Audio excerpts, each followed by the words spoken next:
네, 안녕하세요. 안녕하세요. 목회데이터 연구소 운영하고 있는 지용군입니다. 근데 그 아이들은 너무 어려워가지고 잘 안 될 것 같긴 한데 하여튼 네, 잘 진행해 보도록 하겠습니다. 목사님께서 그 연락을 주셔가지고 그래서 근데 지방에서 이렇게 가끔 이제 와서 좀 강의해달라고 이렇게 부탁하시는 경우가 있어요. 근데 그런 경우에 특징적인 게 하나 있는, 제가 이제 가 보면 대열정 있는 교회들이 보통 저를 불러요. 그러니까 열정이 없는 교회들은 절대 안 불러요. 그래요. 그리고 목사님께서 설명을 듣고 제 홈페이지 가서 쭉 그 상황을 보니까 이게 보통 교회가 아닌 거예요. 와, 근데 내가 왜 이런 교회를 몰랐지? 아니, 일반 목사님들 잘 모르는데 이런 사역하는 데가 없는데 뭐 이런 생각을 갖고 와서 저는 오히려 오늘 이렇게 왔지만은 많이 배우고 가고 싶은 마음이 좀 있었습니다. 네. 그래서 포스트 코로나 시대 다음 세대 현황하고 그다음에 이제 앞으로 전략 방향에 대해서 좀 한번 쭉 같이 한번 나눠보도록 하겠습니다. 네, 먼저 저희 연구소 잠깐 설명을 드리면 더 나은 정부가 더 나은 세상을 만든다, 뭐 이런 가치로 시작을 했습니다. 그러니까 목회자들이 목사님들이 어쨌든 매주마다 그 많은 우리나라 전체 지금 현재 한국 개신교인들이 한 15% 정도로 떨어졌어요. 그래도 꽤 많은 인구인데 그 인구들한테 매주마다 지금 메시지를 전해주시는데 정말 많은 정보를 갖고 있으면 좀 더 잘 정리돼서 설교를 하실 수 있고 또 사회를 이해하는 데도 훨씬 도움이 될 것이다. 그다음에 기독교를 이해하는 데도 도움이 될 것이다 해서 이렇게 좀 시작을 했습니다. 그다음에 아무래도 저희는 이제 이념적으로는 약간 좀 탈이념적이어야 되니까 그래서 정치 중립, 가치 중립의 공정한 팩트 탱크 이렇게 했고요. 매주마다 이제 사회 통계하고 기독교 통계를 매주 무료로 보내드리고 있어요. 그래서 혹시 이게 지금 사회 통계하고 그다음에 기독교 통계를 하고 있는 오늘 오신 사역자분들 필요하시면은 카톡에 목회데이터 연구소 그 검색으로 치셔서 바로 그냥 그 채널 가입하시면 됩니다. 그러면 매주 화요일 날 저희 데이터가 나옵니다. 네. 그다음에 지금 현재 우리나라 목사님들이 한 10만 명 된다고 하는데 저희가 지금 매주 한 16,000여 명 정도 이렇게 보내드리고 있습니다. 네. 또 보겠습니다. 이제는 종교 현황부터 먼저 좀 잠깐 말씀드리면 지금 현재 우리나라 종교가 지금 어떻게 움직이고 있냐면 여기 보시면은 2014년도 보면은 이게 지금 한국의 종교 인구를 재는 방법은 두 가지가 있어요. 하나는 인구 센서스 정부에서 정부 통계청에서 재고 있는 인구 센서스 조사가 있고, 근데 그게 10년마다 한 번씩 해요. 그러니까 종교 인구는 10년마다 한 번 조사하는데 2015년에 조사하고 또 그다음에 25년에 조사할 거니까 10년 사이에는 잘 모르잖아요. 그래서 그 10년 사이에 알 수 있는 유일한 방법이 여론조사입니다. 이건 이제 한국 갤럽 데이터인데 보시면 2014년도의 왼쪽 그래프를 보시면 무종교인이 50%고 종교인이 50%예요. 그러니까 한국인들 중에서 어른들 만 19세 이상으로 보니까 5대 5 정도 돼요. 그리고 나서 2019년 그러니까 코로나 바로 직전에 무종교인이 58%고 종교인이 42%예요. 그러니까 58대 42로 무종교인이 더 많아졌고, 그 다음에 완전 지배적인 종교가 되는데 또 만약 개신교가 그래도 건강하고 깨끗하면 그래도 한국 사회가 부패하는 걸 좀 덜 하겠구나, 뭐 이런 생각이 들었어요. 이제는 인구도 줄죠. 개신교 인구, 기독교 인구 다 줄 거 아니에요. 그러면은 지금 여기 앞에 앉아 있는 이 아이들 지금 초등학교 1, 2, 3, 4, 5, 6학년, 초등학교 4, 5, 6학년, 고학년, 중학생들 이 한 사람 한 사람을 어떻게 기독교 세계관을 입혀주는가, 기독교 인생관을 그러니까 기독교 가치관을 심어주는가가 굉장히 중요할 것 같아요. 이제는 한 사람 한 사람 키우는 게 이제는 뭐 매스로 많은 사람들이 그런 게 아니라 계속 줄기 때문에 이제는 한 사람의 어떤 기독교적인 영향력을 끼친 그런 기독교 리더로 우리 사회 리더로 키우는 게 되게 중요하겠다. 뭐 이런 생각을 좀 하게 됐습니다. 네, 또 보겠습니다. 그다음에 이제 코로나 이후 이제 주요 변화 사항들 좀 보겠습니다. 몇 가지 주요 변화 사항이 있는데 저희 책에도 좀 나와 있지만 플로팅 크리스찬이다 그랬는데 이제 플로팅이라는 영어 단어가 붕 떠 있는 이런 뜻이잖아요. 그러니까 우리가 코로나 이전에는 뭐 생각지도 못했다 코로나 이후에 이제 온라인 신앙이라는 게 들어오고 온라인 예배를 드리다 보니까 이게 듣도 보도 못한 이제 온라인이 들어온 거예요. 온라인 예배가. 그러다 보니까 온라인 예배를 드리다 보니까 지금 현장 예배 드리는 사람들이 100%가 아니에요. 모든 크리스찬 중 교회 소속해 있는 사람 중에서 현장 예배를 다 안 드린단 말이에요. 지금 코로나 이후에 한 번도 교회 안 온 사람들이 한 20% 돼요. 코로나 전에 오다가 그러니까 20% 정도 떨어져 나왔단 말이에요. 그리고 출석교인으로 보면은 출석교인 매주 또 나오다 안 나오는 사람이 있으니까 출석교인만 30% 정도가 빠져 있는데, 근데 어쨌든 여기서 보면 주일 예배 이 데이터에서 보면 주일 예배 현장 예배 나가는 사람이 한 57% 되고요. 나머지 한 60%쯤 된다고 하고 나머지 한 40% 정도는 현장 예배를 안 가요. 우리 교회 소속인데 뭐 온라인 예배를 드리거나 가족 예배 드리거나 방송 예배 드리거나 안 드리거나 뭐 이런 사람들은 40% 되는 거예요. 그런데 현장 예배 나가면서도 다른 교회 온라인 예배 드릴 수 있잖아요. 현장 예배 우리 교회 온라인 예배 그러니까 우리 교회 현장 예배 오면서 다른 교회 무슨 예를 들어서 뭐 유명한 유기서 목사나 이찬수 목사나 이런 유명한 목사님들 설교를 듣거나 뭐 그다음 예배를 드리거나 이런 사람들이 2개 이상 드리면 이거 플로팅이다. 그러니까 붕 떠 있다. 다시 얘기하면 산토끼처럼 깡충깡충 뛰면서 온라인상에서 이 교회 저기 가는 사람들이 한 20% 되는 거예요. 우리 그 현장 예배 나가는 사람 중에서. 또 하나는 우리 교회 소속인데 교회는 안 나가. 우리 교회 소속인데 예전엔 나갔다가 지금은 안 나가고 온라인생을 떠도는 사람들이 있을 거 아니에요. 그 사람들이 2개 이상 온라인생을 떠도는 사람들이 한도 10% 정도 돼요.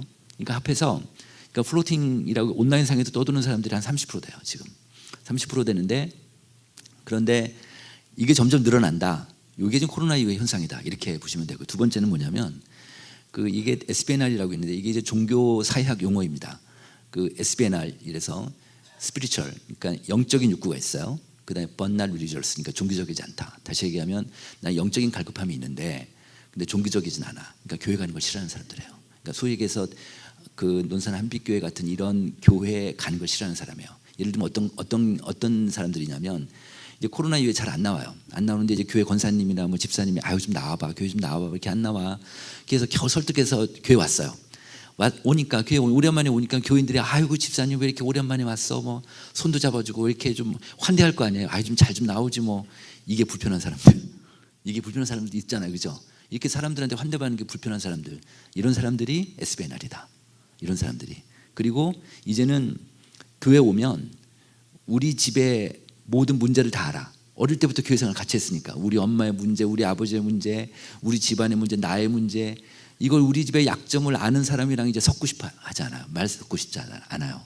그러니까 교회를 좀 약간 멀리하게 되고 나의 부정적인 면을 나의 속에 있는 걸 다 아는 사람들하고 말 섞기 싫어하고 이런 것들이죠, 말하자면. 그래서 이런 사람들이 SBNR인데 이게 전체 크리스찬 중에 가난한 성도까지 포함해서 절반이 넘는다. 이런 사람들이. 그러니까 다시 얘기하면 지역교회 목사님들이 전체 크리스찬 중에 절반을 좀 커버하지 못하고 계세요. 한 40, 여기서 보면 46% 정도 커버하고 있고, 지금 목사님 교회에서 지금 커버리지 없는 분들이 50%가 넘는다. 이렇게 보세요. 이 현상들인데, 이 현상이 이제 예를 들면 유럽 같은 경우가 이렇습니다. 유럽은 EU 국가들 전체 그 종교 분포를 보면요, 기독교 인구가 70%쯤 돼요. 유럽이 그 정도로 기독교 국가들인데 그 안에서 기독교인들 중에서 그 가난한 성도, 교회 안 나가는 사람들이, 성당이나 교회 안 나가는 사람들이 69%예요. 그러니까 교회당이 텅텅 비죠. 그죠? 이렇게 되는 거예요. 자, 또 보겠습니다. 그다음 또 하나 이제 현장 예배 참석자가 감소되고 있다. 이제 온라인 신앙이 들어오니까 그래서 온라인 예배자가 한 25에서 30% 된다. 그다음에 아까 제가 말씀드린 대로 현장 예배 참석자가 전국에 한 30% 정도가 지금 없어졌다. 이런 얘기고, 또 하나는요, 새신자가 좀 줄고 있어요. 새신자가 잘 안 들어와요. 새신자가 예전에는 이거 이제 목회자들한테 물어보니까 예전에 100이었다면 지금 얼마나 들어옵니까? 20밖에, 평균 20이 나왔어요. 그러니까 새신자가 잘 안 들어오는데 저희가 이제 저 연구소에서 이걸 전체 우리나라 전국의 개신교인들 대상으로 해서 본인이 교회를 다니든 안 나가든 나는 크리스찬이라고 응답한 사람들이에요. 기독교 신앙을 언제부터 가졌습니까? 물어봤어요. 그랬더니 2020년 1월 이후, 그러니까 코로나 이후에 기독교 신앙을 가진 사람 전체 크리스찬 중에서 0.7%밖에 안 돼요. 1%가 채 안 돼요. 이 정도로 지금 유입이 안 되고 있다. 이런 얘기고요. 자, 그다음에 또 하나는 그 코로나 이후에 성도들의 이제 신앙이 다 약해졌다. 이런 건데, 이거 이제 매년마다 저희가 추적 조사를 했습니다. 그 성도들한테 코로나 이전하고 지금하고 교회의 신앙이 얼마나 깊어졌습니까? 약해졌습니까? 이렇게 물었더니 약해졌다라는 비율이 처음에는 20년에는 27%였는데 22년에는 39%가 왼쪽 그래프예요. 쭉 올라갔어요. 그리고 이제 세 번째 그래프를 보시면 나는 오히려 신앙이 깊어졌다. 이런 사람이 2022년에는 14%까지 떨어졌어요. 그러니까 약해진 사람은 39고 깊어진 사람은 14니까 전체적으로 좀 그 하락됐잖아요. 이게요, 성도들이 신앙이 약해지면 그 본인이 약해졌다고 느끼면 영적인 욕구가 더 올라갈까요, 내려갈까요? 올라가요. 더. 내가 옛날에 기도원 가서 기도하고 뜨겁게 기도했던 그 열망이 있는데 그게 다 사그러지니까 그래도 막 있는 거예요, 그 마음에. 그래가지고 어떻게 물어봐요, 성도들한테 귀하는 영적 체험을 경험하고 싶으세요? 이렇게 물어보니까 무려 72%가 그렇다고 대답한 거예요.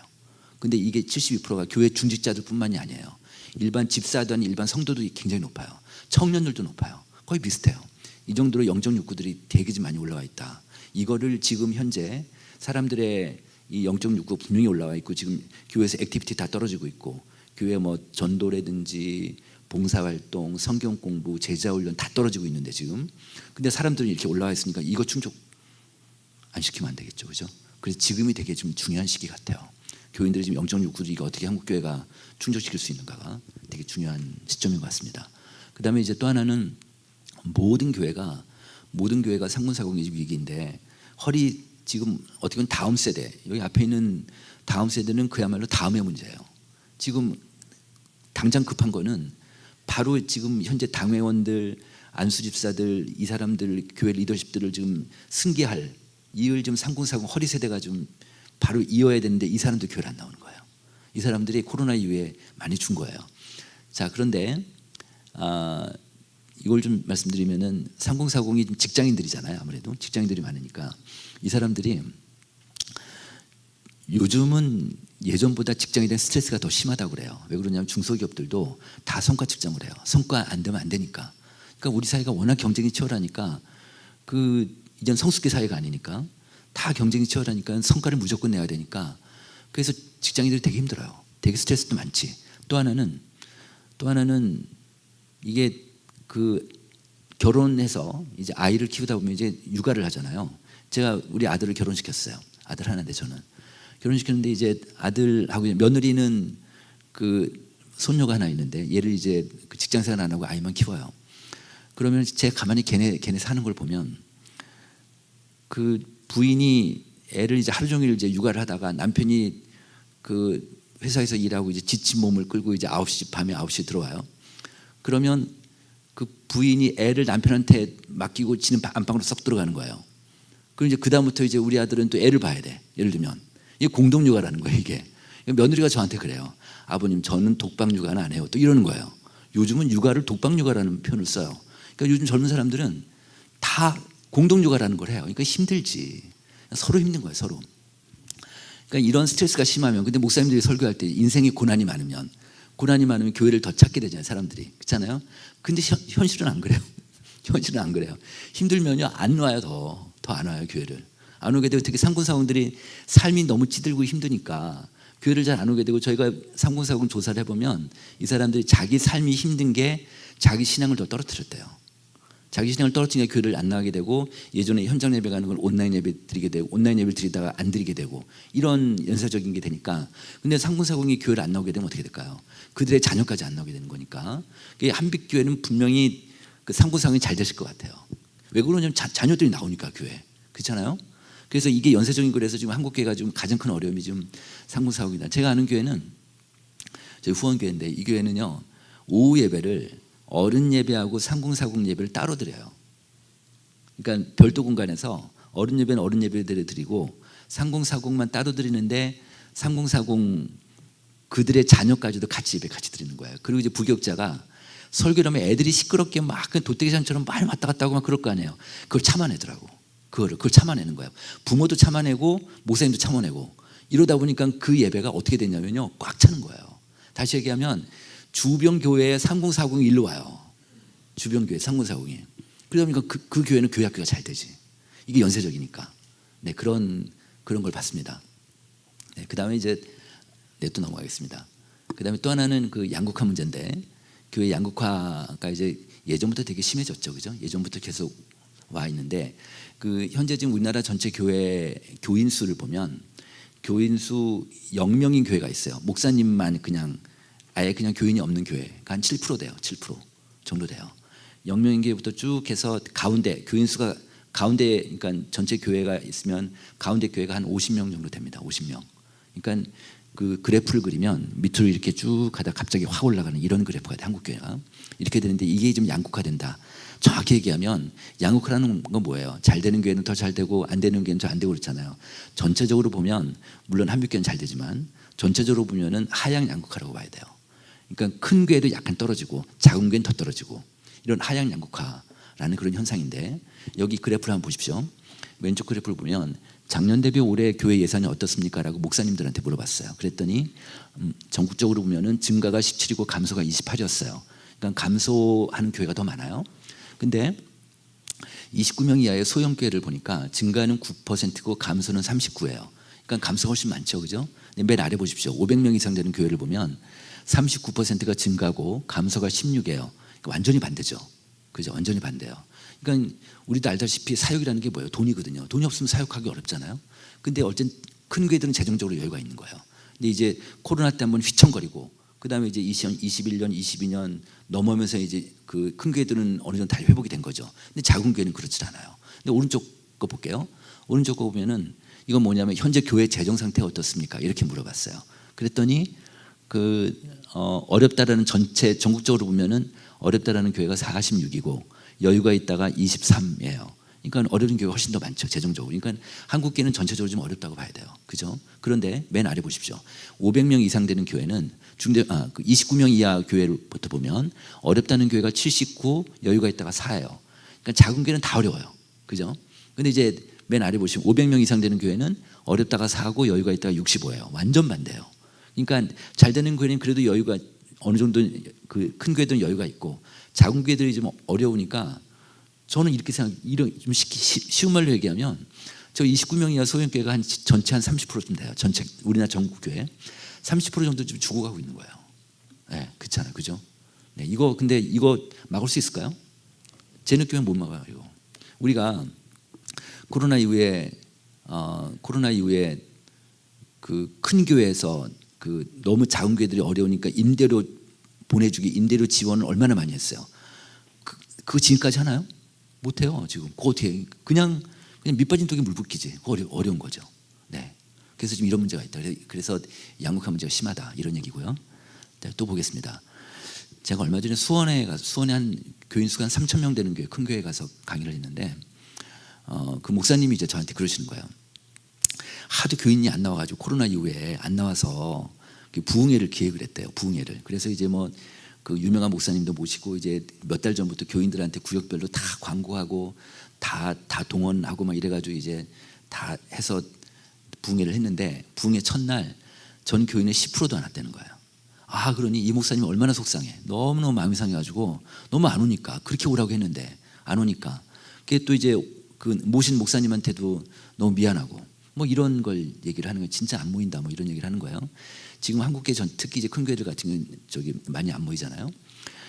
지금 현재 우리나라의 그 한국 교회들이 그 가장 큰 강점이었다면 강력한 동원 체제였어요. 예를 들면 겨울에 무슨 뭐 김장한다. 그럼 권사님들 교회 앞마당에서 다 저 어릴 때도 맨날 김장하면서 이게 그걸로 이제 교회 밥 먹고 막 그랬다면 요즘 김장 못 하지. 요즘 안 하죠.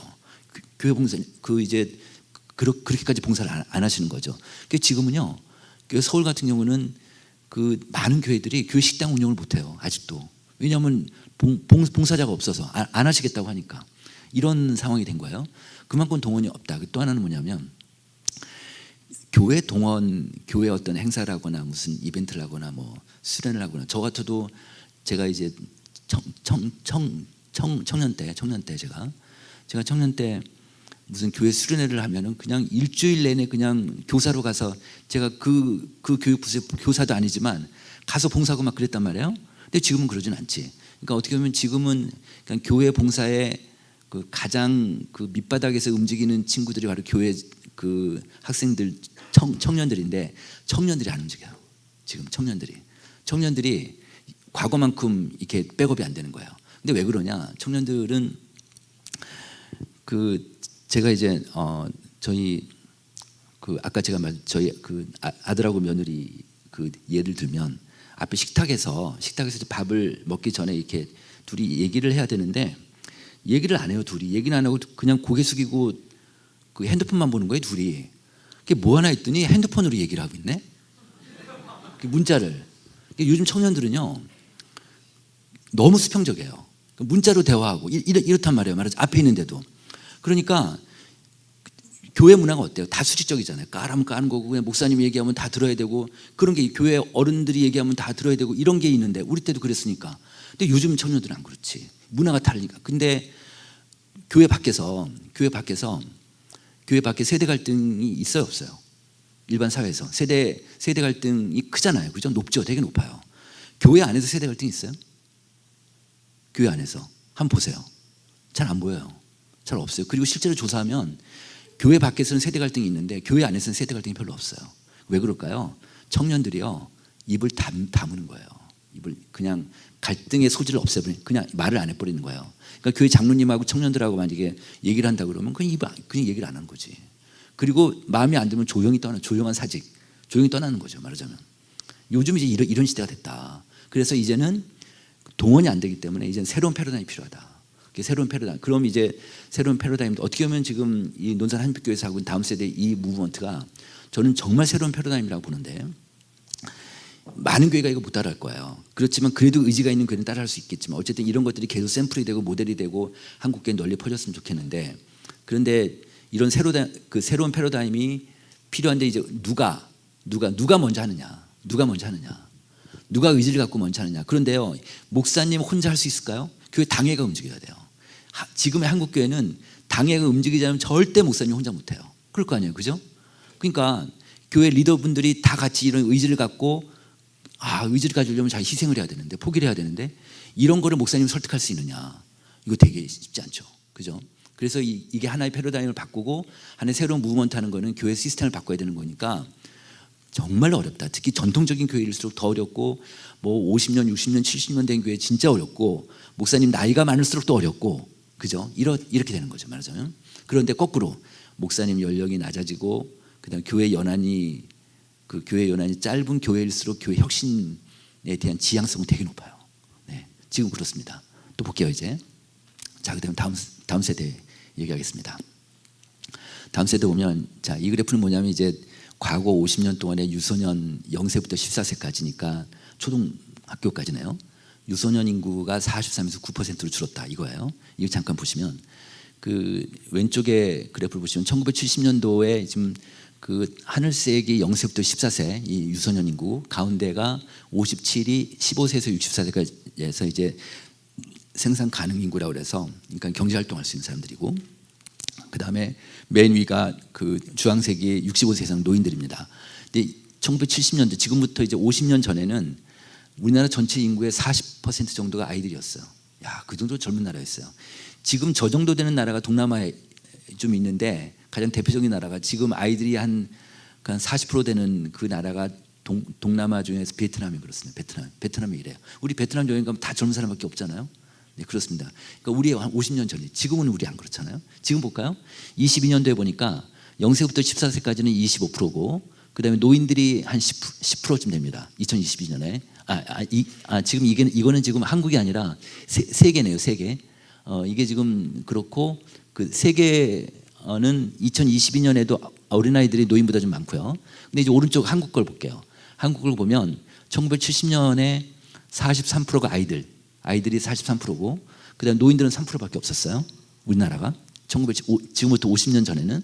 그다음 2022년을 보면 아이들이 12%고 그다음에 노인들이 18%니까 지금은 이제 노인들이 더 많아지는 시대가 됐어요. 우리가 그렇게 됐고 또 하나는 이제 맨 오른쪽 볼게요. 2070년이 되면 아이들은 8%예요. 그다음에 노인들이 46%. 그러니까 전 인구의 2명 중에 1명이 이제 65세 이상 노인이 돼요. 2070년이 되면 이게 지금 작년에 발표된 자료예요. 2070년이 되면 앞으로 지금부터 50년 후죠. 이렇게 되면 우리나라 전체 그 어린아이 0세부터 가장 나이 많은 좀 나라별 가운데 나이 중위수가 62세입니다. 62세. 이렇게 늙은 국가가 돼요. 이게 왜 그러냐면 그 고령화 속도라는 게 있어요. 지금은 전 세계에서 가장 장수 국가가 일본이에요. 일본이 지금 전체 인구 중에 65세 이상 인구가 딱 30%예요. 일본이 그 정도로 많은데, 근데 우리는 16%밖에 안 돼요. 지금 여기 보면은 우리가 지금 오른쪽에 18%네요. 우리가 지금 2022년에 18%네요. 그런데 지금 고령화 속도라고 있어요. 고령화 속도가 뭐냐면 65세 이상 인구가 1년 사이에 몇 프로 증가했는지, 이게 고령화 속도예요. 근데 일본이 지금 2.2%예요. 일본이. 한국이 전 세계에서 제일 빨라요. 한국이 4.4%예요. 한국이 고령화 속도가 지금 전 세계에서 제일 빨라요. 그러니까 이 정도로 빠르게 고령화되고 있다. 이걸 어린아이들은 줄고 이렇게 되고 있다. 그런 얘기고요. 자, 그다음에 이제 교회학교를 보겠습니다. 교회학교 학교 감소 속도가 좀 빠른 편인데, 지금 이 표를 보면 일반 아이들, 초중고 학생들 일반 아이들이 과거 20년 동안에 32%가 빠졌어요. 감소가 됐고, 그리고 우리나라 미래 인구 추계 발표했는데 그 추계 자료에 보면 앞으로 또 20년 뒤에는 지금보다 또 40%가 빠져요. 이 아이들이 이렇게 많이 빠져요. 그런데 교회학교는 지난 20년 동안에 42%가 빠졌어요. 그러니까 다시 얘기하면 일반 아이들이 32%가 빠졌는데 교회학교 아이들은 42%가 빠졌으니까, 그러니까요, 이 논산 한빛교회는 정말 아웃라이어 중에 아웃라이어예요. 완전 극단치에 있는 정말 예외적인 교회라고 봐야 돼요. 한국교회 전체적으로는 이렇게 빠지는데, 그러다 보니까 그 감소율을 보면 그걸 나눠버리면요, 교회학교 감소 속도가 1.3이 더 빨라요. 1.3배가 더 빠르다. 급속하게 좀 빠지고 있는데, 그런데 일반 학생들이 앞으로 20년 동안 40%가 빠지니까, 그런데 이 교회학교 아이들은 그 속도로 가면 앞으로 이제 20년 뒤에는 지금보다 또 절반이 빠진다. 이렇게 볼 수 있습니다. 자, 그런데 여기 볼게요. 이거 뭐냐면 이제 그 주일학교 현장 예배 참석률 회복이 당면한 최대 과제다 이랬는데, 이 왼쪽 그래프는 어른들입니다. 어른들 주일 현장 예배 참석 정도가 지금 거리두기 해제 후에 한 73%까지 올라와 있는데, 오른쪽 볼게요. 주일학교, 이 교회학교 아이들은 43%밖에 안 올라온 거예요. 그러니까 어른들은 뭐 그렇다 하더라도 교회학교가 전국적으로 오면 한 50%가 안 돼요. 그러니까 이미 아까 제가 좀 전에 말씀드린 대로 여기서 앞으로 20년 뒤에 지금보다 절반이 빠진다고 그랬잖아요. 근데 이미 3년 동안에 절반이 빠졌어요. 네, 지금 상황은 이렇습니다. 상황이 이 정도로 심각하다, 이렇게 보실 수 있고요.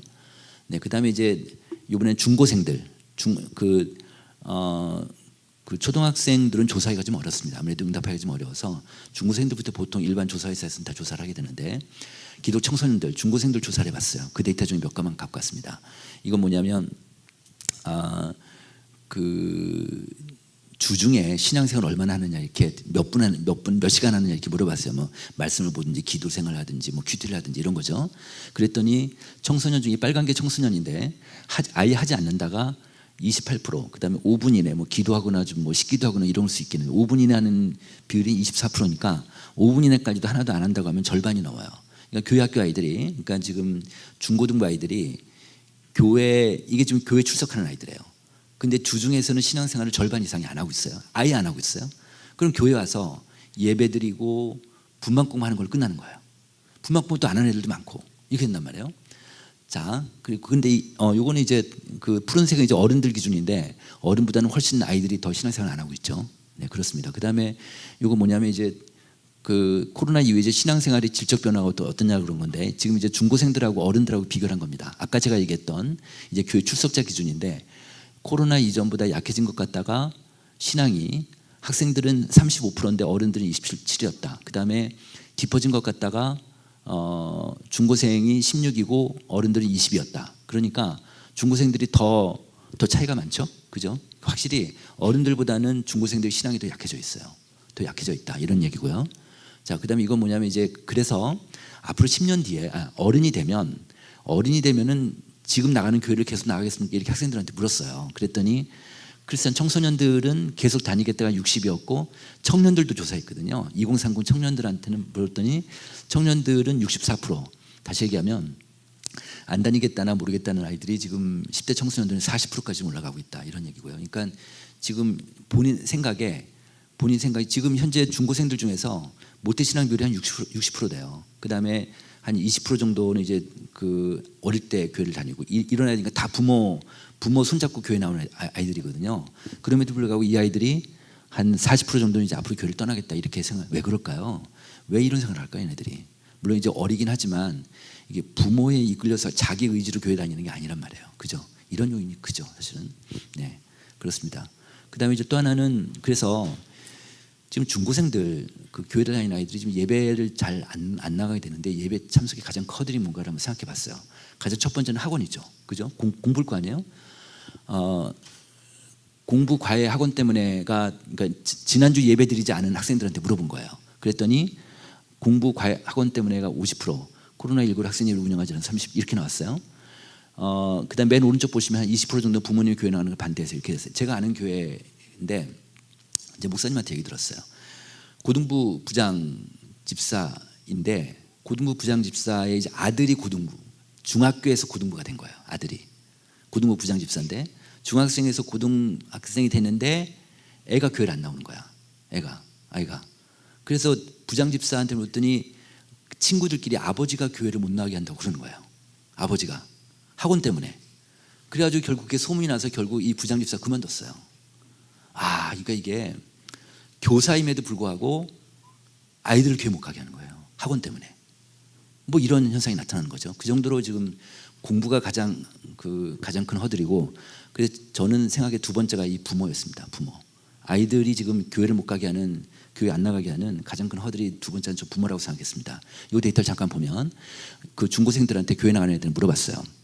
코로나 이후에 교회 출석에 대해서 엄마 아버지 어떻게 생각하니? 그랬더니 교회 가는 걸 권한다라는 그 집 아이들이 한 37이고요. 네가 가고 싶으면 가고 네가 안 가고 싶으면 가지 마. 이게 내 의견에 따르는 비율이 한 32% 되고, 아예 교회 가는 걸 좋아하지 않는 부모가 29% 돼요. 근데요, 그 가운데 그래프를 보시면 부모 종교별로 보면 부모 모두 개신교인이나 한 명만 개신교인 한 27, 26 정도 되고, 부모 모두 비개신교인 50%. 그러니까 부모 모두 비개신교인 학생은 전체 우리나라 전체 중고생 교회 다니는 아이 중에 한 10%밖에 안 돼요. 나머지 90%는 부모가 교회 다니는 사람들이거든요. 오른쪽 볼게요. 부모 직분별로 보면 엄마가 중직자인 경우도 27, 아버지가 중직자인 경우도 27. 그러니까 4명 중에 1명은 부모가 중직자임에도 불구하고 교회 못 가게 하는 거예요. 교회 나가는 걸 원치 않는 거예요. 공부 때문에. 이게 허들이다. 이거를 깨야 된다. 이거를. 그럼 결국은 이걸, 근데 아이들은 교회 가고 싶은데 부모가 가지 말라니까. 그러면 누구를 설득해야 돼요? 누구를 교육시켜야 돼요? 애들이 아니에요. 부모예요. 그죠? 그래서 교회 교육은요, 반드시 부모하고 연결되지는 안 돼요. 그러니까 교회 사역자들 다 오셨지만 이게 그 교사가 부모하고 커뮤니케이션 하면 절대 이제 안 될 거예요. 이제는 아이들하고 커뮤니케이션 갖고 안 되기 때문에 부모하고 커뮤니케이션을 해야 된다. 네, 이제 이런 얘기고요. 자, 또 볼게요. 자, 그다음에 이제 그 아이들이요, 이 중고생들 물어봤습니다. 지난주 참석 예배 만족도를 보니까 아무래도 현장 예배 만족도가 높아요. 87이고 온라인 예배가 78이고 이렇게 되고요. 그다음에 이제 또 지난주 참석 예배 만족도를 보니까 어른 예배 나가는 애들도 있잖아요. 근데 학생 예배 나가는 애들 훨씬 더 그래도 좀 만족도가 높죠. 이런 얘기고, 그다음에 또 하나는 아까 제가 얘기한 대로 그 모태신앙 비율인데, 학생은 교회를 언제부터 나왔습니까? 모태신앙 비율이 한 60%까지 올라가고 초등학교 이전이 한 20%니까 다 부모 손잡고 오는 아이들이에요. 그런데 이걸 보시면, 근데요, 이 부모 영향권 안에 있으니까 지금 이제 어떤 80% 정도가 이제 부모 영향권에 있으니까 이제 가족 종교화가 됐다. 저 같으면 제가 중3 때 교회를 다녔는데, 그러니까 교회 다니고 나서 제 동생이 둘이 있어요. 걔를 패가면서 제가 교회를 다녔어요. 저는 교회가 좋아서 애들 안 나가는 걸 그냥 교회 가야 된다고 우리 어머니 아버지한테 엄마 교회 가자, 아버지 교회 가자 이렇게 제가 했단 말이에요. 근데 요즘은 안 그러지. 요즘은요, 애들이 그냥 저는 그러니까 교회가 좋으니까 가서, 그러니까 학교만 끝나면 교회 가서 친구들하고 맨날 축구하고 농구하고 놀고 교회에서 그냥 막 뒹굴면서 놀았단 말이에요. 요즘 애들은 부모 차 타고 교회 갔다 부모 차 타고 집에 가요. 그러니까 교회 친구도 별로 없어. 요즘 애들은 이렇단 말이에요. 근데 그러니까 부모의 절대적인 영향권 안에 있는 애들인데 부모한테 물어봤어요. 유치원부터 고3 때까지 자녀를 둔 교회를 출석하는 부모들한테 물어봤어요. 그래서 보니까 자녀 신앙교육을 구체적인 방법을 기한 알고 있습니까? 그랬더니 뜻밖에도 무려 절반이 모르겠대요. 그러니까 자녀 교회를 다니는데 자녀 신앙교육을 어떻게 할지 모른대요. 절반이. 그래서 그럼 기아가 출석하는 교회로부터 자녀 신앙교육을 받은 적 있습니까? 그랬더니 받은 적 없다가 73%가 나왔어요. 받은 적이 있다가 27밖에 안 나오고요. 그랬어요. 그럼 받은 적 있는 사람한테 물어봤어요. 그러면 교회에서 훈련을 받았으니 집에서 지금 실천하고 있습니까? 그랬더니 18%만 지금 하고 있다는 거예요. 그래서 전체 학부모 전체를 보면 학부모 전체의 5%만 지금 집에서 신앙훈련 시키고 신앙교육 시키고 있는 거예요. 나머지 90%는 안 하고 있어요. 이거 어떻게 해야 돼요? 그러니까 애들 문제예요, 이게. 저 부모 문제라고 봐요. 그럼 이게 교회 책임이라고 하면 교회가 부모 교육 안 시킨 거지. 맞잖아요. 그죠? 그래서 이 문제가 있다. 이런 얘기고 하나만 더 얘기할게요. 자, 이제 그 교학교 교재, 그러니까 그 과제라는 측면에서 한번 보겠습니다. 왼쪽 그래프는 뭐냐면 아무래도 현장감이 더 그러니까 교회 학교 전체 좀 현장 쪽에서 지금 매니지먼트 하고 있는 부목사님들한테 물어봤습니다. 부목사님들한테 뭘 물어봤냐면 이제 코로나 이후에 교회 학교 그 교육 방식이 어떻게 했으면 좋겠습니까? 이렇게 아마 오늘 부목사님들 많이 오셨을 텐데 물어봤더니 코로나 이전과 다른 방식으로 해야 된다라고 생각하는 부목사님이 82%나 됐어요. 대부분이었어요. 다시 얘기하면 이제는 주일 예배 끝나고 나서 그 자리에서 그냥 분반별로 그냥 시끄럽게 분반 경고 교사가 일방적으로 이렇게 가르치고 뭐 10분 20분 분반 공부가 끝내고 뭐 이런 교육 방식이 이제 아니라는 거를 부목사님도 하신 거예요. 그래서 다른 방식으로 해야 된다 이렇게 생각을 했는데 그분들한테 물어봤어요. 그럼 지금은 귀하 교회는 어떻게 하고 있어요? 목사님 교회는? 그랬더니 현재 다른 방식으로 진행하고 있다가 21%고 그 다음에 현재 준비하고 있고 앞으로 시행할 계획이다 32. 그 다음에 다른 방식으로 해야 되는 건 알고 있는데 잘 모르겠다 방법을. 이게 절반이 나왔어요. 그러니까 지금 그 목사님들 현장에 있는 그 현장 목사님들 중에서 절반이 모르겠대요. 어떻게 해야 될지. 다른 방식으로 해야 되는 건 알겠는데 모르겠다는 거예요. 아무도 안 가르쳐 주는 거예요. 말하자면 잘 모르는 거예요. 물론 이런 세미나나 를 통해서 계속 이제 배우고 학습하고 막 워크숍도 하고 막 그러셔야겠지만, 그래서 저는 교회 학교 관련해서는 우리 교회가 지금 시작하는 게 길일 수 있다. 지금 시작하는 게 모델일 수 있다. 그리고 이런 얘기가 있습니다. 그 일반 서점에 가면 이제 기업 마케팅 파트에 가면 마케팅 서적들이 되게 많아요. 마케팅 사례들이 많아요. 여기 기업인들 보시면 아마 느끼실 거예요. 근데 마케팅 사례집의 특징이 하나 있어요. 마케팅을 했는데 성공한 것만 실어줘요. 성공하지 않으면 안 실어요. 그건 마케팅이 아닌 거예요. 그게 마케팅이 되게 오묘해요. 마케팅이라는 거는 이렇게 시도해봤더니 되면은 그게 마케팅이고, 이게 만약에 안 되면 마케팅이 아닌 거예요. 마찬가지예요. 교회에서 시도해서요, 안 됐잖아요. 다시 오면 돼요. 다시 오면 돼요. 다시 하면 돼요. 우리가 길을 찾을 때까지, 우리 교회만의 길을 찾을 때까지 다시 시작하시면 된다. 왜냐 아무도 모르니까. 지금 아무도 모르니까. 그런데 근데 저는 논산한빛교회를 과연 아까 목사님이 쉽다고 하셨는데 이거 안 쉽잖아요. 이거 누가 따라할 수 있을까? 저는 너무 이게 지금 굉장한 스케일로 좀 하시기 때문에 여기서 하고 있는 모든 프로 하나라도 따라했으면 좋겠다는 생각이 들었어요. 하나라도. 그래서 잘 배우고 하는 것들 일단은 뭐든지 간에 처음에는 모방이잖아요. 모방이 되게 중요하니까. 한빛교회가 만약에 성공 사례다 그러면 여기서 하나라도 모방하는 게 되게 좋겠다. 뭐 이런 생각을 하게 됐습니다. 그래서 또 보겠습니다. 그 다음에 이제 또 하나는 뭐냐면 교회 교육을 보면 이건 정말 여러분들한테 되게 특이한 데이터일 수도 있는데 대학생들한테 물어봤어요. 작년에 합복협이라고 있는데 거기서 이제 매 5년마다 조사를 제가 하고 있어요. 작년에 이제 이 조사를 한 거예요. 작년 말에 했습니다. 그 대학생들한테 지금 그 일반 대학생들이에요. 옛날에 교회 다니다 안 다니는 친구들이 많을 거 아니에요. 그죠? 그 친구들한테 물어봐. 언제 교회를 떠나는지 물어봤더니 초등학교나 그 이전에 떠난 아이들이 47%였어요. 그 다음에 중학교 때 떠난 친구들이 25%고, 이게 지금 코로나 전하고 2017년하고 20년 5년 사이에 조사한 건데 거의 비슷하잖아요. 초등학교 때 떠난 아이들이 좀 더 많아졌어요. 이 얘기는 뭘까요? 다시 얘기하면 초등부 때 또는 중학교 이전에 교회 교육은 판가름 난다. 맞잖아요. 그죠? 그러니까 다시 얘기하면 초등부 때 애들이 제일 많이 떠나는 거예요. 말하자면. 그렇잖아요. 초등부터 어떻게 잡을 수 있을 건가. 그러니까 교회 교육을요 중고등 생각하면 절대 안 될 것 같더라고. 그러니까 초등부부터 잡아야 되는데, 다시 얘기하면 우리 교회가 교회 학교에 한번 집중하겠다. 우리의 인적 자원, 물적 자원을 다 집중하겠다 그러면 교회에서 가장 뛰어난 영성이 뛰어난 사람, 리더, 교회에서 가장 인성이 뛰어난 리더십이 뛰어난 사람, 그 다음에 지성이 뛰어난 사람, 그런 교회의 가장 핵심 인력을 초등부 교사시켜야죠. 맞잖아요. 그죠? 그래서 여기서 안 떠나게 해야 될 거 아니에요. 또 하나는 제가 팁을 하나 드리면, 초등부에서 고등부 올라갈 때, 중등부 올라갈 때 유지율을 관리해 보세요. 지표 관리를.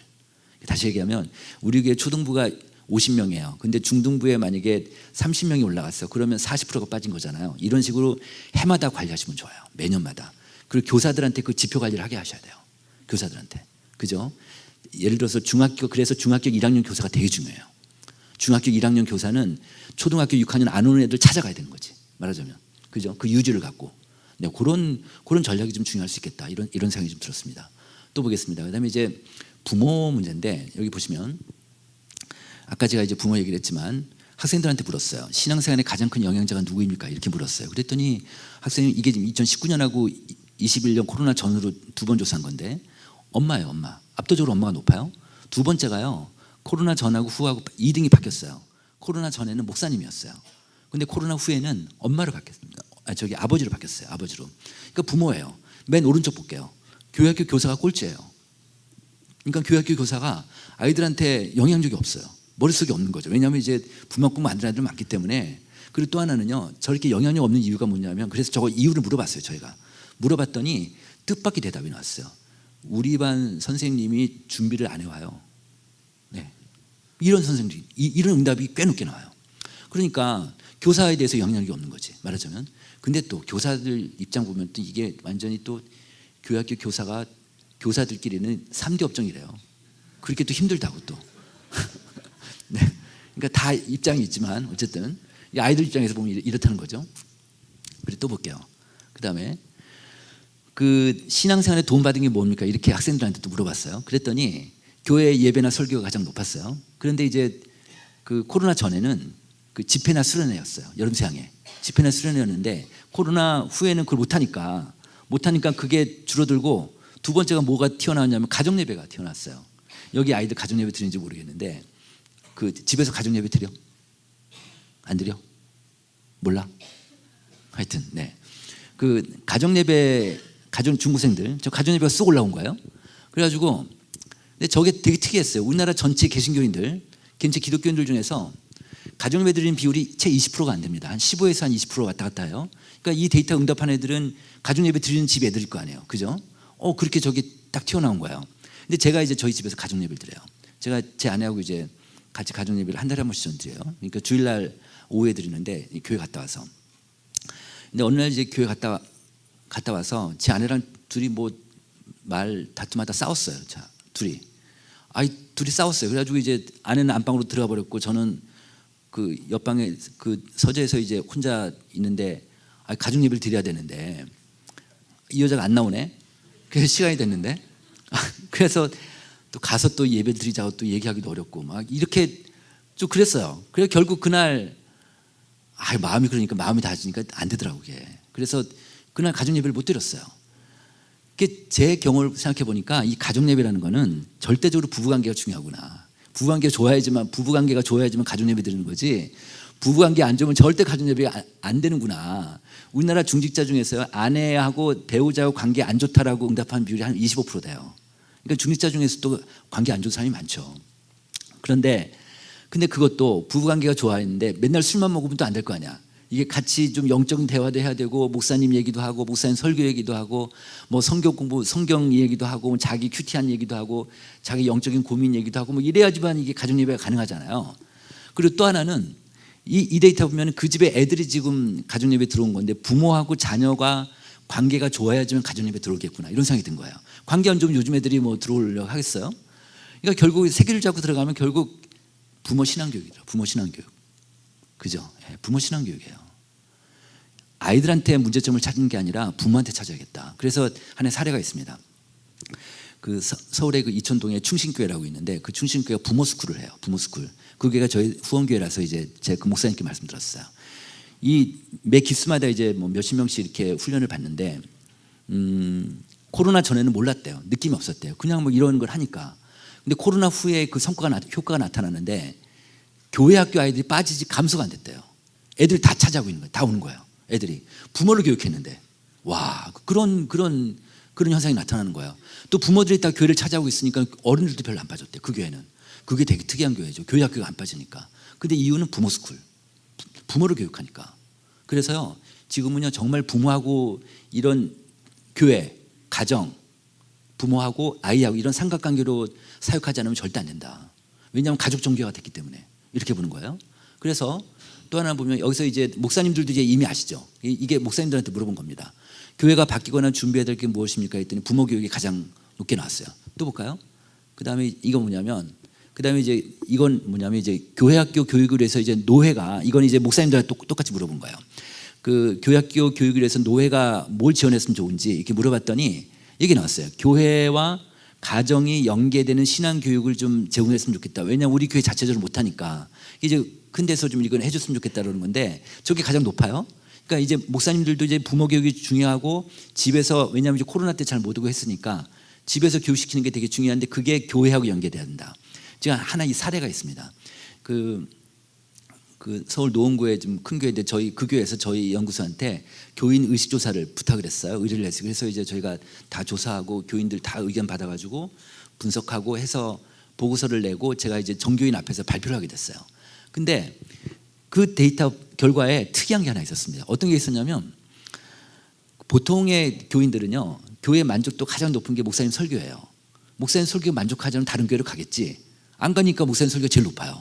그런데 그만큼 높은 게 다른 교회에 안 나타나는 게 하나 나타난 거예요. 그게 뭐냐면 이거였어요. 왜냐하면 그 교회에서는 예섬집이라고 부르는데 예수만 섬기는 우리 집이라는 건데 교회 교육자들하고 교사들하고 머리를 맞대서 교재를 만든 거예요. 교재를 만들어서 집으로 보냈어. 집으로 다 보내고 그 집으로 보내고 이제 교회 지금 나오다가 안 나오는 애들 집까지 다 보낸 거예요. 다 보낸 거예요. 그리고 부모는 교회 나오는데 애들이 교회 안 나오는 집이 있을 거 아니에요. 그 집게도 다 보낸 거예요. 그래놓고 교회 교육자하고 그 목사님하고 부교육자들하고 전도사님들하고 교사들이 부모하고 통화를 하기 시작한 거예요. 부모하고 소통을 하면서 이거 이렇게 가르치세요, 저렇게 가르치세요. 이번에 해보니까 어떠세요? 이렇게 피드백을 하다 보니까 이게 만족도가 확 올라간 거예요. 그래가지고 그 교회는 이 교재 하나가 예섬집이라는 그 교재 하나가 목사님 설교만큼 만족도가 확 올라간 거예요. 이런 교회가 잘 되지. 그러니까 제가 이제 이런 여러 가지 걸 보면서 교회가요 어느 하나만 잘하면 되겠더라고요. 다 잘하는 게 아니라 어느 하나만 딱 잘하면 다시 얘기하면 온 교회가 온 교인이 하나만 쳐다볼 수 있는 북극성 말하자면 북극성 하나만 있으면 돼요. 한빛교회 같으면 예를 들어 한밀랜드다. 이런 북극성 하나만 있으면 전교인이 다 쳐다보더라고요. 전교인이. 그럼 하나가 되는 거죠. 말하자면 이런 게 필요하다. 이런 게 전략이다. 이렇게 좀 볼 수 있습니다. 그다음에 또 하나 이제 말씀드리고 싶은 거는 그 학생들한테 물어봤어요. 중고등부에 뭘 기대하십니까? 물어봤더니 친구들하고 좀 교제를 좀 하게 해달래요. 근데 교제를 하고 좀 만나고 선후배 아무래도 아이들이니까 이렇단 말이에요. 이게 많은데 이게 그래서 교제할 수 있는 대안인데 결국 이건 소그룹이에요. 이거는 그죠? 그냥 맨날 뭐 먹을 걸 먹지 안에 묶어놓는 거죠 소그룹으로. 근데 동질적인 애들끼리 묶어놓는 게 되게 중요하다. 이런 얘기고요. 제가 이걸 지금 이제 좀 교회학교에서 소그룹이 되게 중요하다는 거를 어른들뿐 아니라 교회학교도 중요하다는 걸 몇 가지 말씀드릴게요. 지금 우리 시대가 지금 어떻게 가고 있냐면 제가 한 5분만 더 하겠습니다. 네. 우리 시대가 지금 어떻게 가고 있냐면 이게 매스 집단이 안 돼요. 이제는 다 대규모로 하는 게 안 되는 거예요. 다 나눠져요. 다 짜갈라지고 이제 개인이 중심이 되고 개인이 확장되고 이제는 슈퍼 개인의 시대다 이렇게 얘기하는 거예요. 그러니까 내가 이 세상의 중심이 우주의 중심이고 나 중심으로 가야 되고 뭐 이런 시대가 된 거예요. 말하자면 그러니까 다 나눠지니까 사회가 나눠지니까 예를 들어서 1970년도에 모스크바 가면요 럭키 치약하면 다 팔렸어요. 남녀노소 할 것 없이. 근데 지금은 안 그래. 치약이라는 게 브랜드가 뭐 성별로 타겟별로 다 나눠져 있거든요. 다 지금 이런 식으로 마케팅을 한단 말이에요. 이것처럼 지금 다 이제 내가 중심이 되는 건데 그러니까 이게 우리 사회에서 큰 변화가 하나 뭐냐면 그동안은 부모하고 자녀가 같이 사는 가구 이게 제일 많았어요. 근데 이게요 2020년부터 1인 가구로 역전이 됐어요. 1인 가구가 제일 많아졌어요. 지금 1인 가구가 지금 우리나라 전국의 33%예요 정확하게. 그러니까 세 가구 중에 한 가구가 1인 가구니까 그래서 나홀로 문화. 그러니까 나는 내가 원하는 그렇게 없네요. 그러니까 나는 내가 원하는 시간과 장소에서 내가 원하는 메뉴를 나 혼자 고르고 싶다예요. 뭐 이런 인식들이 이제 우리 사회에 다 있단 말이에요. 여기 보시면 그러니까 이제 개인이 되게 중심이 되고 그래서 나와 비슷한 취향과 관심사를 가진 사람들을 더 많이 만나고 싶다. 이게 74%나 되고 또 나와 비슷한 취향 관심사를 가진 사람들을 만나기 위해서라면 시간을 투자할 용의가 있다. 이런 거예요. 또 나는 나와 비슷한 취향을 가진 사람들을 보면 왠지 모르게 반갑다. 83. 이게 무슨 말이냐면 사람들이 개인이 중심이 되다 보니까 이제는 많은 사람을 만나고 싶어 하지 않아요. 그래서 인간관계를 줄이고 싶어요. 그죠? 아마 여기 오신 분도 그러실 거예요. 그래서 학교 동문회 동창회가 잘 안 돼요. 이제는 왜냐하면 동질적이지 않거든. 옛날 과거에 몇십 년 전에 뭐 같이 학교 생활했지만 지금은 생각도 다르고 가치관도 다르고 직업도 다른데 만나서 얘기할 것을 술만 마신단 말이야. 그러니까 이게 별로 이게 마음에 안 드는 거예요. 그러니까 지금 자기하고 동질적인 사람들만 만나고 싶어요. 이제는 소수의 사람들만. 하나 예를 들까요? 우리나라 전체 가구 중에서 한 30% 정도가 반려견을 키워요. 반려묘를.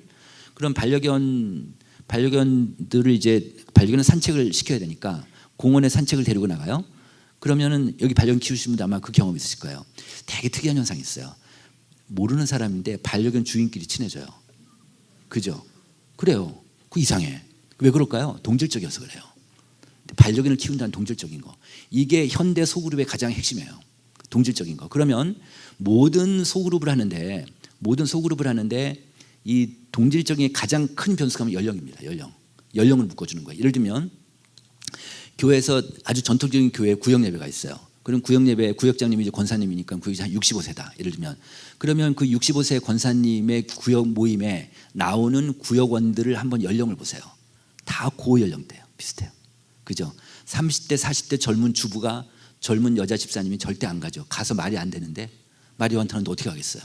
이렇게 되는 거예요. 그러니까 연령별로 묶는 게 되게 중요하다. 그러니까 이 소그룹, 그러니까 지금 교회 그 청소년들도 그 자체가 동질적이잖아요. 그러니까 걔네들끼리 소그룹 모여서 거기서 뭐 말씀을 나누거나 뭐 이야기를 하거나 같이 교제를 갖고 하거나 또 밥을 먹거나 이런 것들이 굉장히 중요해진 시대가 됐다. 이런 얘기고요. 근데 소그룹 하나만 더 얘기해 볼게요. 자, 이건 뭐냐면 예배 유형인데, 그러니까 지금 코로나 이후에 모든 목사님들이 교회 공동체성을 올리기 위해서 다 너무 관심들이 많으세요. 그래서 어떻게 저희가 성도들한테 뭘 물어봤냐면 귀하가 다니는 교회에 얼마나 소속감이 있습니까? 이렇게 물었어요. 그래서 나는 우리 교회에 매우 강한 소속감을 느낀다, 약한 소속감을 느낀다, 이렇게 응답을 받아서 이거는 강한 소속감을 느낀다는 비율이에요. 봤더니 현장 예배자가 45%고 온라인 예배자가 24%예요. 확실히 현장 예배자가 소속감이 높죠. 그 다음에 또 소그룹별로 봤어요. 소그룹을 정기적으로 참석하는 사람은 강한 소속감을 느끼는 비율이 57이고요. 그 다음에 참석하거나 가끔 하는 사람은 30% 안팎이에요. 그럼 다시 보면 두 개 빨간 걸 보면 왼쪽 그래프, 현장 예배를 안 나가도 소그룹을 정기적으로 참석하는 사람이 그 교회 소속감이 더 있어요. 맞죠? 그죠? 이런 해석이 가능해요. 그래서 소그룹이 되게 중요하다. 오른쪽 그래프를 보시면 소그룹 활동별로 교회 현장 예배 참석률을 보니까 정기적인 활동자들은 77%가 현장 예배를 나가고 아예 소그룹 안 한 사람은 44%밖에 안 나가고, 그러니까 소그룹을 하면은 현장 예배 나갈 수 있죠. 다시 얘기하면 이거를 의지적으로 할 수 있느냐가 문제인데, 교회 청소년들을 10대 청소년 교회 학교 아이들을 소그룹으로 묶을 수 있느냐? 묶으면 돼요. 묶으면 현장 예배 차고 넘칠 거예요. 그죠? 소그룹 묶을 수 있냐? 평상시에. 근데 얘네들은요 특징이 있어요. 12시 안에 자는 애들이 있을까? 다 12시, 1시, 2시 잔다면 애네들이. 그렇잖아요. 걔네들 뭐 게임을 하든 뭘 하든 늦게 자. 그러니까 밤에 12시에 줌 소그룹 하면 돼요. 밤에 11시, 12시 해도 걔네들 모일 수 있어요. 네. 자, 그다음에 그래서 이제 신앙교육 방해 뭐 이런 거라는 거 말씀드리고, 그다음에 교사 역량 강화에 대해서 목사님들한테 물어보니까 교사 역량 강화는 영성 훈련이 필요하다. 뭐 이거 누가 모르나요? 하여튼 이런 응답이 나왔습니다. 네, 그다음에 이거는 일반 학생들하고 일반 학부모들한테, 이게 어디서 조사한 건 대통령 직속 국가교육위에서 2020년 11월 달에 코로나 때 대국민 여론조사를 한 거예요.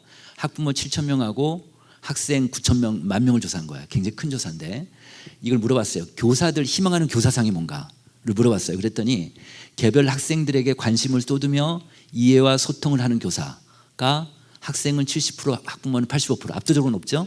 그러니까 개별적으로 커뮤니케이션을 하느냐, 개별적으로 이게 얘하고 상담을 하느냐, 얘하고 얘기를 하느냐, 이게 제일 중요하죠. 그죠? 네, 그렇습니다. 자, 그래서 아까 제가 얘기한 대로 그러니까 지금 우리 사회는 교회 밖에는 각자도생 시대예요. 아무도 안 도와줘요. 그죠? 아무도 안 도와줘요. 이제는 예전에는 서울 같으면은 빈민촌이 있었어요. 가난한 사람만 모여 살았어요. 거기에 교회가 들어가면 활성화된다고. 그런 게 있어요. 지금은 가난한 사람들이 모여 사는 동네가 없어요. 그렇잖아요.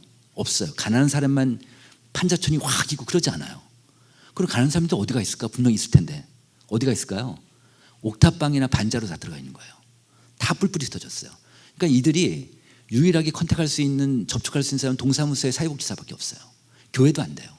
이 정도로 다 혼자 살아야 돼요. 이제는 아무도 안 도와줘요. 아무도 안 도와주니까 이제는 그런 교회도 그럴 것이다. 이제는 우리 교회가 그냥 살아야지 아무도 안 도와줄 것이다. 현금 도와주면 되는 게 아니니까. 그래서 이제는 어떤 전략으로 가야 되느냐? 선별적 집중화 전략이 유리할 것이라고 저는 봤어요. 뭐냐면 선별적 집중화 전략이라는 건 뭐냐면은 다 하는 게 아니라 하나만 잡고 한다. 교회학교 중에서도 여러 가지 사역들이 있을 텐데 교회학교에서 이거 하나만 잡고 간다. 예를 들면 뭐 이럴 수 있잖아요. 우리는 유치부만 집중적으로 간다. 서울에서 유치부만 잘하는 교회가 또 있어요. 하여튼 이거 하나만 잘한다. 그다음에 소그룹만 잘한다든지 이런 식으로 선별적으로 잘하려면 다른 거 포기해야 할 거 아니에요. 그런 의지가 필요한 거죠. 그래서 이런 선별적 전략이 되게 필요하겠다. 이런 얘기. 그래야지만 집중화 전략이 돼야지만 부국성이 된다. 그래야 정교인이 바라본다. 이런 얘기입니다. 네, 마무리하겠습니다. 그 기독 청소년들의 삶을 보면 거의 매일 피곤하거나 이게 지금 중고생들 아까 조사 그 데이터예요. 거의 매일 피곤하거나 에너지가 생기지 않는 학생들의 45%가 돼요.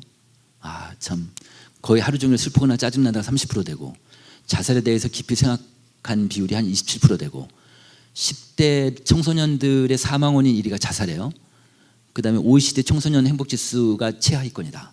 이런 데이터가 있어요. 그러니까 우리나라 청소년들 불쌍하죠. 그죠? 자살도 많이 하고 특히 그 코로나 이후에 우리나라 자살률이 다 떨어졌어요. 너무 다행히도 자살률이 제일 높잖아요. 우리나라가요. 다 떨어졌는데 10대가 제일 높아요. 10대만 올랐어요. 20대 좀 올랐는데 10대가 더 올랐어요. 10대 아이들이 그만큼 어려워요. 이거 왜 그럴까? 공부 때문에. 이 공부 속에서 헤어나지 못하니까 부모의 압박, 이 공부 때문에. 이거 저는 교회가 해결해 줬으면 좋겠어요. 교회가. 그런데 이 사진 혹시 보신 적 있어요? 이 사진이 그 2차 대전 때 아우슈비츠 감옥 폴란드의 그 감옥 수용자들이에요. 근데 그 교회 그 포로 수용소가 한 그 후세에 밝혀지기로는 100만 명에서 한 600만 명 정도의 포로들이 학살당했다고 그래요.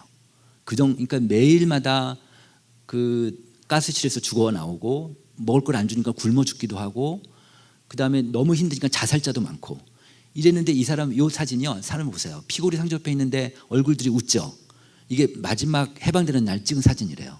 이게. 그래서 학자들이 이 사람들이 어떻게 살아남았는지 그 와중에서 다 죽고 그랬는데 어떻게 살아남았는지 그 원인 연구를 한 거예요. 연구한 결과가 이거예요. 뭐냐면 육체적으로 강한 사람이 살아남은 게 아니고 정신적으로도 강한 사람들이 살아남은 게 아니고 안정된 짝이 있는 사람들이 살아남았다는 거예요. 다시 얘기하면 먹을 걸 입에 넣어주고 같이 손잡아주고 같이 울어주고 같이 안아주고 같이 웃어주고 이런 사람이 있는 사람은 둘이 같이 살아남았대요. 둘이. 저는 이 시대가 한국이 정말 우울하죠. 우리나라 사람이 지금 나는 요즘 우울하다라고 응답한 비율이 55%예요. 한국인이. 그 정도로 우울한 나라예요. 우리나라가. 그런데 이렇게 막 고립감도 심하고 이런 나라인데 저는 교회가 이 한국인들한테 정말 안전된 짝이 됐으면 좋겠어요. 그죠? 교회가 정말 교회 오면 그래도 우리가 손잡아주고 같이 품어줄 수 있는 누가 있겠어요? 한국 사회에서. 교회밖에 없는 것 같아요. 그런데 교회 안에서 이 어린아이들 보면 얘네들 진짜 너무 불쌍하잖아요. 그죠? 이 아이들을 교회가 안전된 짝이 됐으면 좋겠다. 교회가. 그냥 주일날 오면 그냥 뭐 분만꾸만하고 내보내는 그런 게 아니라 애들을 정말 우리가 품어주고 그런 교회가 안전된 짝이 됐으면 좋겠다. 뭐 이런 생각이 들었습니다. 네, 오늘 여기까지 준비했습니다. 고맙습니다.